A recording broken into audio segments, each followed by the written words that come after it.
இந்த ஃப்ரூட்டை ஜூஸ் போட்டு குடிக்கலாமா? எப்படிடா? இந்த ஃப்ரூட்டை நீங்கள் எங்கேயாவது பார்த்துருக்கீங்களா? எனக்கும் ரோட் சைடில் தான் கிடச்சிச்சு.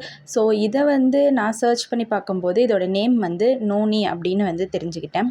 ஸோ இதோடைய அப்பியரன்ஸ் வைஸ் பார்த்திங்கனாலும் கொஞ்சம் பயமாக தான் இருக்கும். அட் சேம் டைம் இதோடைய ஸ்மெல்லும் ரொம்ப ப்ளசண்ட்டாலாம் இருக்காது. ஒரு ஆர்டர் மாதிரி தான் இருக்கும். அதே சமயம் இதோட டேஸ்ட்டும் ரொம்ப பிட்டரான டேஸ்ட்டாக தான் இருக்கும். ரொம்ப கசப்பாக தான் இருக்கும்.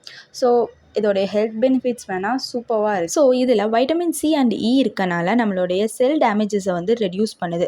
ஸோ வைட்டமின் சி அண்ட் இனா ரிச் ஆன்டி ஆக்சிடென்ட். அது மட்டும் இல்லாமல் நம்மளோட இம்யூன் சிஸ்டத்தையும் இது பூஸ்டப் பண்ணுது. ஸோ இதோட எபிலிட்டி என்னென்னு பார்த்தீங்க அப்படின்னா ஒயிட் பிளட் செல்ஸோட ஆக்டிவிட்டியை ஸ்டிமுலேட் பண்ணுறது தான். Like skin problems and wound ஹீலுக்கு எல்லாமே இதை யூஸ் பண்ணுறாங்க.